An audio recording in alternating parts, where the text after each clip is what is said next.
Imagine if you were addicted to a game and played it for 10 years just to reach the final boss room.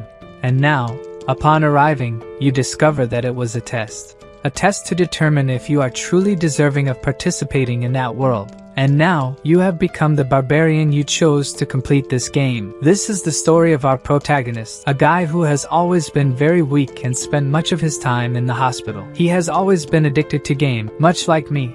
But he was getting frustrated because good games weren't being released as they used to. Finally, he stumbled upon a forum where a new game was being discussed. It was said that, unlike other games, this one forced the player to do 100% of all the work. Dungeon and Stone, an indie RPG with 2D graphics. Initially, the protagonist wasn't thrilled because the game was only available in English, but since it was free, he decided to give it a chance. When choosing a character, there were the classes human, dwarf, elf,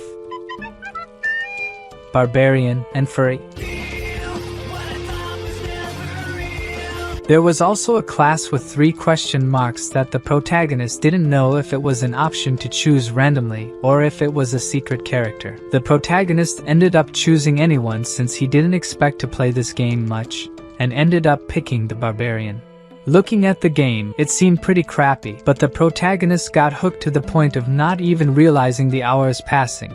A complete addict. In this game, there are both unique classes and classes that are total garbage. You also have to ally with an NPC, and when you die, you have to start all over again. In the beginning, it was kind of cool, but then he just kept dying and dying, getting frustrated. But he didn't give up. He started playing in the hospital, then became a civil servant, even graduated from college, got a job, and throughout all this time, he always played Dungeon and Stone. Yet, he kept dying. 9 years passed. And now, finally, he reached the final boss room. He made it to the Abyss Gate, of course. The protagonist was overjoyed with this achievement and celebrated a lot, even asking if anyone else had reached where he had, considering he sacrificed 9 long years of his life for it. Now comes the burning question: enter the boss room, yes or no? And when he selects yes, because obviously he's going to enter, right? The guy spent 9 years grinding, giving his life to the game. Is he really going to say no now? The game warns him that he might not come back, asking if he's sure he wants to enter. Of course, this just adds more intrigue, making it seem like the game is a bit threatening, you know? After selecting yes, the game starts loading, and the protagonist starts thinking about how the boss will be. Finally, the game notifies him that he has reached the abyss, that the tutorial is complete. The protagonist is dumbfounded that the game treats this as a tutorial and starts getting frustrated again because now the game is written in Korean. The protagonist really seems like the class he chose at the beginning, pissed off at everything. He truly looks like a barbarian. After the game does the user check, lights start emanating from his monitor, lights that covered him and made him feel a lot of pain, and he was completely engulfed by the monitor. His consciousness was fading away. Congratulations, young warriors! Today, all of you will leave this sacred place and become true warriors. It was at that moment he realized everything had changed. Torches instead of light bulbs. Wherever he looked, there were handsome, muscular barbarians. Moreover, there was an old man shouting for them to grab weapons that suited them best. Instantly, the protagonist starts questioning if this is the introduction of a game. His body seems fine, but rough hands, hard muscles, and tattoos. This movement, the gamer protagonist had truly become a barbarian, until suddenly, the old man starts speaking again, saying that those who are called should step forward. He begins by calling the third son of Van and Carrick. The young man approaches the old man and ends up choosing a weapon, a double-headed axe. With this, it is announced that he is now a warrior. The next to be called is the second daughter of Fenelin, Einar, and so, little by little, they chose their armaments. May the grace of Rafdonia be with you, young warriors! And only then did the protagonist understand that he is truly inside Dungeon and Stone, a barbarian, the class he had chosen, the class he was playing just a moment ago. That's what he has become. While he wonders how this happened, someone says it can't be true. Tarzan, completely scared, says they are in Dungeon and Stone. He just wants to know how they ended up there. This led the protagonist to understand that this guy is different from the other barbarians. It seems he wasn't the only one to enter this game. Who opened their mouth? Was it you? The protagonist, completely shocked, shouted that it wasn't him, even getting angry with the guy who actually yelled. And when the dude looks forward, so it was you. Tarzan quickly started asking if they are in dungeon and stone. Don't say anything more. The old man stepped right in front of him. The son of Kajra Orm has been possessed by the spirit of evil. Erase from your memories what this spirit said. Let's continue with the ceremony. With just that, the protagonist already understood a lot. Information number 1. People like him who entered the game are spirits of evil. Information 2. You'll die if someone finds out. And the third information is that his head could have been rolling on the ground right now. Fourth son of Senek, step forward. All this situation made the protagonist soil his pants, as one by one the others were called. But the question here is, the protagonist doesn't know his own name. As more and more people were called, the protagonist came up with a plan. He must move 2 seconds after someone's name is called, and no one moves until son of Jandel, Bjorn. 1, 2. 2 seconds had passed after the name was announced, until finally the protagonist decided to step forward. And we also discovered that his name is Bjorn, son of Jandel. And we have to agree, right folks? This game is on hard mode. The protagonist steps forward, faces the guy, both glaring at each other angrily. The old man instructs him to choose any weapon he wants. Man, this old guy here is really starting to look like the future villain. There are various weapons for him to choose from, and the chosen weapon, even the old man looks a bit suspicious when he sees it because it's literally a shield. This is the best option according to the protagonist. Meanwhile, outside, the computer was updating itself, increasing the overall level of the object by +24. The information was sent to the administrator. These are your current statistics. And so, according to the protagonist, when he first picked Barbarian, he chose the great sword because it was insane. However, there was a big problem. He kept dying like a piece of crap. Even the monsters were confused, and he just kept dying and dying. So, he tried two-handed axes, maces, hammers, anything he could, but in the end, it was always the same. He entered berserker mode regardless of the weapon and died again. Then, one day, he was walking through the city when he spotted a shield. The shield is something else. Barbarians are a class with great vitality and strength, excellent for being a tank. In the beginning, it was challenging since he spent time learning skills because of the shield, but later on, the stronger monsters fell before him, and he was literally unharmed. In other words, this was a completely overpowered class. That explains why he chose the shield before. Now that the ceremony is over, the gates have opened, and the barbarians must go straight into the labyrinth. The city where the labyrinth is located is called Lapdonia, and with the leader's order, they headed inside, everyone running desperately together. However, whether they know where they're going is another question, right? Until suddenly, the guy who was leading everyone turns around out of nowhere and says he got lost. Everyone gets pissed, which leads the poor guy to resign from the temporary leader position. So Einar, the second daughter of Fnellen, takes over leadership. If you just look at her face, she seems like a normal waifu, but if you look at her whole body, she looks like a wardrobe. The protagonist just observes the situation until she announces that she got lost too. She looks downcast, and the protagonist starts thinking that it can't stay like this, but he also can't stand out too much. Then he pulls her aside. Where do you think he's going armed at this time of night? It's only then that she understands what the protagonist meant, and she rushes to tell everyone that she now knows the way to the labyrinth. Sometime later, they indeed found the entrance to the labyrinth, but the protagonist began to wonder if it's the right decision to enter now. He was seriously thinking about leaving the barbarian group. He had been sick his whole life in the other world and never picked fights, so can he really go in and kill monsters in there? Well, at the very least, he has to pay the game taxes since Dungeon and Stone has that system. In fact, after the age of 20, those who don't pay the taxes are literally killed. One way to earn money is by entering the labyrinths and fighting monsters. Another way is to have a humble job, working in bars, markets, etc. However, there's a small problem. He is a barbarian, and barbarians have a reputation for being wild and destructive. This is due to a game setting, but in return, they receive weapons right from the start of the game. The problem here is that the labyrinth opens only once a month, and now, literally, there are only 10 minutes left before it closes. He's kind of trapped until this time. Then, it's she who pulls him, telling him that they have to enter now as the portal is getting smaller. He just tells her to go ahead and he'll catch up. But before going, she thanks him. He says it's not necessary, but she says she wants to know how she can become as wise as him since she has never seen an intelligent barbarian like him and wants to be like him. Well, she pretty much has to be born again into another race, right? But as he doesn't want to be mean to her, he tells her to think and act normally. She happily thanks him, saying that if he comes back alive from the labyrinth, she will reward him. And hey, folks, could it be what I and you are thinking? Is there going to be some barbarity between them. However, what stuck in the protagonist's mind was coming back alive. Barbarians in this game are not afraid of death. They don't care about it. So, the protagonist asks if she's also afraid of dying. She thinks for a moment and asks if that isn't obvious. Of course, she's afraid, but they are natural warriors. If you don't know how to fight, bad luck. This kind of made him understand that he will have to go into the labyrinth. So that's it. They'll see each other inside the labyrinth or not. But being a barbarian, he learns to overcome fear. And now he's heading inside, right folks? You entered the first floor, Crystal Cove. Oh, and I'll let you know, the protagonist is not a crybaby, okay? He's a man of few words. Now inside the dungeon, he literally can't see anything. And when we talk about dungeon and stone, the protagonist is a veteran. That means he knows there should be crystals on the walls that illuminate at least some part of the past. So he realized he ended up being sent straight to the dungeon of darkness. And this was something that had never happened to him in his 9 years of playing the game. So the guy starts to walk and feeling the walls. Slowly he moves, leaning on them. And just when he thinks he's going too slow,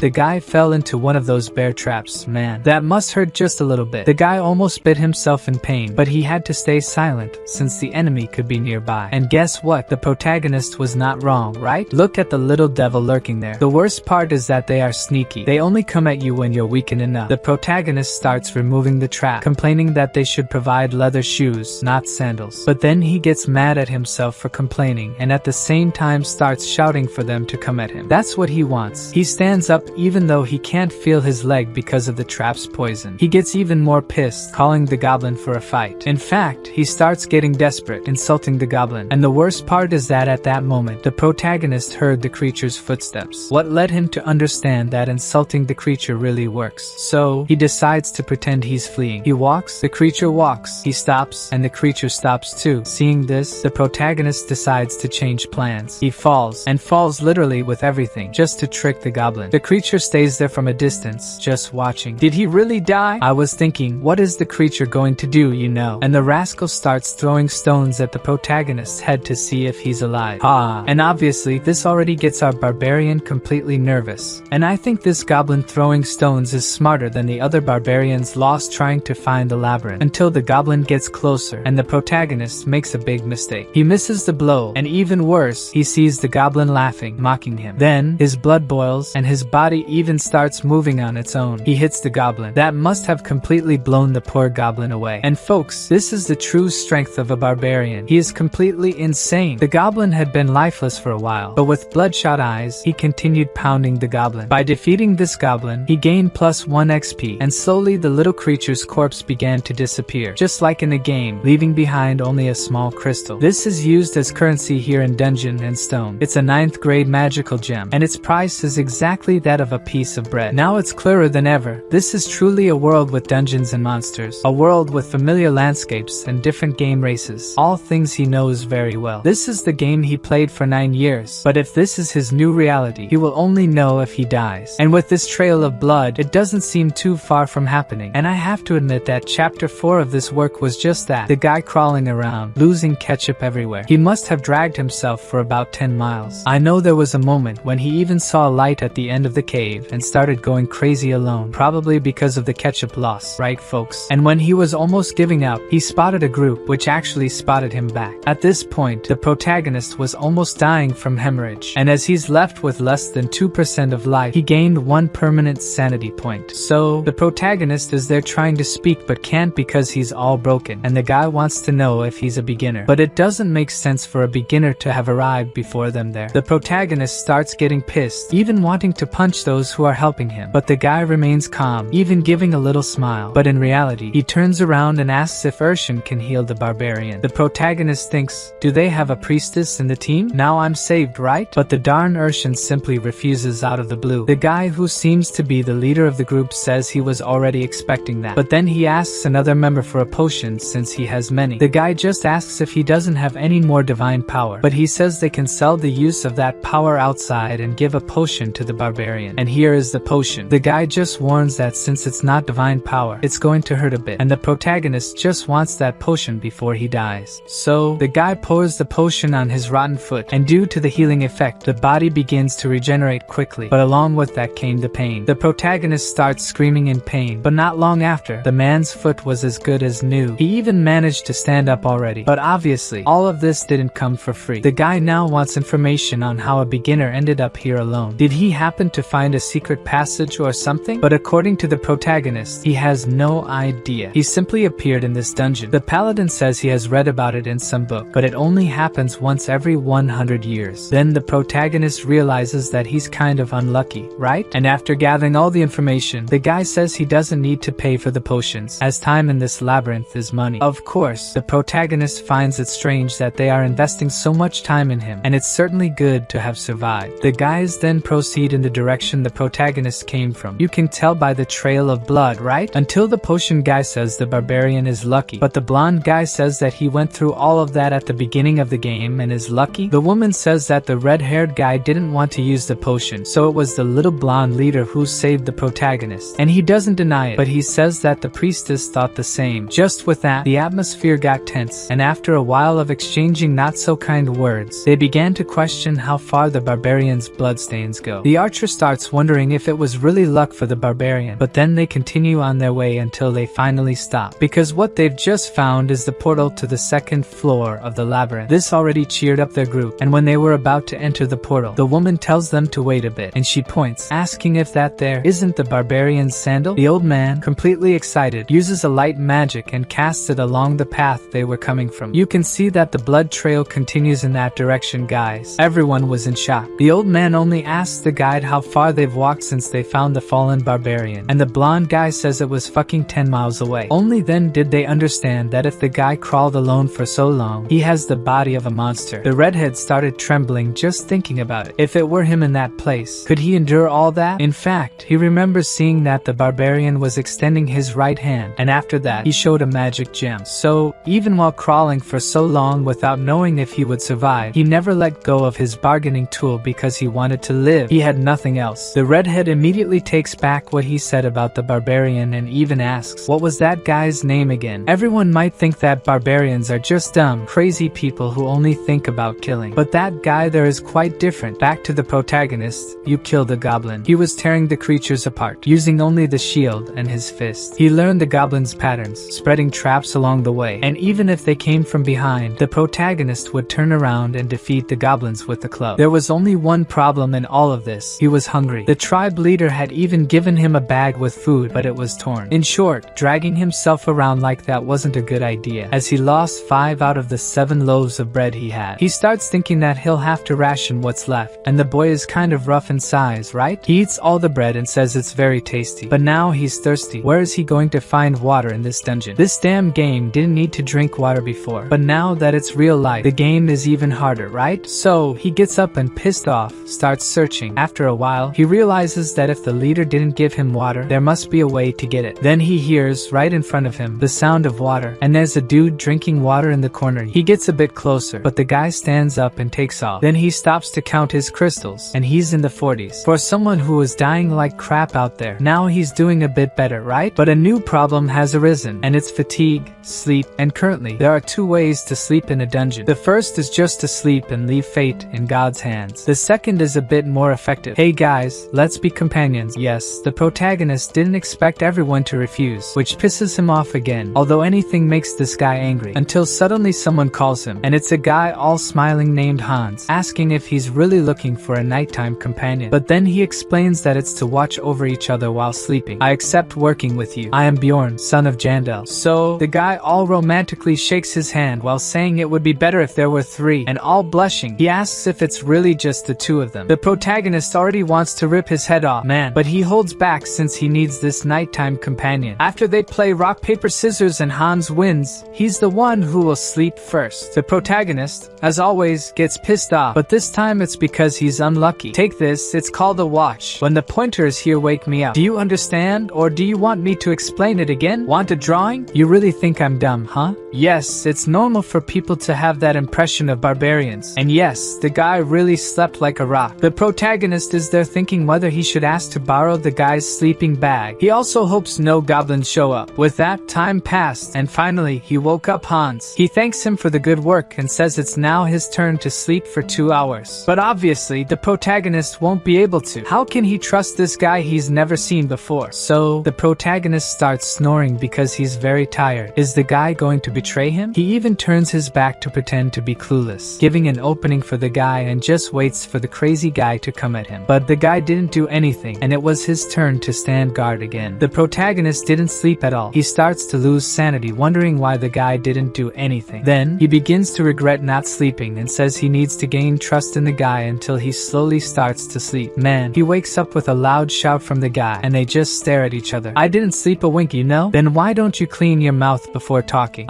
Sorry man. The protagonist lets him know he can sleep more if he wants, and he'll continue to watch. But the guy, all happy, says there's no need. He can sleep, and he'll take care of it. The protagonist thanks him. Hans keeps that sly smile the whole time. The protagonist realizes it. The guy has a good image. He offers help, didn't blame him when he slept, and even refused to switch shifts when he made a mistake. In Dungeons and Stones, the game he knows, kind guys like this literally don't exist. He opens his eyes with the guy asking if he's awake, and with a giant hammer in hand, he asks if the protagonist doesn't want to sleep a little more. Man, if the protagonist hadn't dodged, he would have been smashed on the spot. He even jumped away, and the guy couldn't believe he dodged that. I think he triggered the rage of a guy who's already not quite right in the head. Someone might die in this mess. The protagonist goes at him with total hatred, and the guy asks him to wait. Then, he hits the guy with a shield, cracking his head. He kept asking to stop, that he could explain, but in the protagonist's mind, unlike the goblins, this guy didn't go down with just one hit, so just hit him again. The guy goes flying meters away, and starts crawling just like the protagonist did at the beginning of the story. But I tell you, this time the protagonist is kind of insane. The guy keeps apologizing, and the protagonist just wants to know why he did it. The guy said he was going to knock him out to steal the magic stones. Then he starts talking about taking the shield too, and the equipment because it would fetch a good amount of money. Is that all? Yes, now let me go. I don't think that's going to happen, man. This is the last chance the protagonist is giving him to tell the truth, and the guy, scared out of his mind, says he wanted the heart. The barbarian is confused and doesn't quite understand, but the guy says that a barbarian's heart is worth a lot of money. It seems like they're being used as raw material for magical items. So, resuming, the protagonist was like a goblin to this guy. If he could hunt him, it would be worth it. But Bjorn wants to know why he only acted now and not when he was sleeping, and the reason is that he also needed to sleep. Now that I've said everything, are you going to let me go? The protagonist knows that more people like this guy will appear, so will he always let them go? The guy starts saying he's not like the others, but the protagonist just raises the shield, and this is the first one to die at his hands. It's only been 1 day since he entered this new world, and he has already killed someone. Achievement unlocked for committing your first murder plus 1 permanent mindset. And with that, the character equipped shoulder pads, and the item level increased by plus 13. Then, he equipped a backpack, expanding the inventory space, and equipped the hammer, increasing the item level by plus 30. He also put on boots. In summary, he equipped everything that belonged to our buddy Hans. I told you that guy was a true buddy. He gave our barbarian a bunch of cool items. Let's thank him, right? Thank you, Hans. You're a real friend. Thanks to him, the protagonist stepped out of primitive life. Now, he has water, medicine, and even a watch to tell the time. And here is the current status of our barbarian. Now he simply goes around destroying the goblins. This big hammer here was very useful. Around day 2, the goblins started appearing in groups. Nothing he couldn't handle. But there was a single problem here, and it wasn't the goblins. He killed them all very easily. The problem again was sleep. He would even lean against the wall to relax a bit. But at that moment, goblins always showed up thinking he was asleep. This already made him furious, saying he didn't rest for even 10 minutes. And then he crushed them all. After cleaning up, he says he's going to take a nap, but out of nowhere, a system message appears, saying he was attacked by a goblin while sleeping. There was literally a chubby one stabbing his chest. Man, he gets startled and slaps the chubby one away. The other goblin, seeing his friend zooming past him at about 80 kilometers per hour and noticing that the protagonist was kind of mad about the stabbing, ran away. Only a fool would stay. Now, dealing with the stab wound is the problem. The protagonist thought he would wake up before being stabbed, but now he has to take care of the wound, and the barbarian says the potion hurts more than the stab. That doesn't even make sense. 14 hours after killing Hans, he thinks about finding another nighttime companion like Hans used to say, now that he knows the value of his heart. And unlike the other day, everyone wants him on their team. Maybe because he's cleaner now now? I don't know, but everyone who passed by invited him. However, today he's the one refusing, saying he would only join his own race, the barbarians. He no longer considers himself human. After a while of walking through the dungeon, he spots an elf sitting in a corner. She looks at him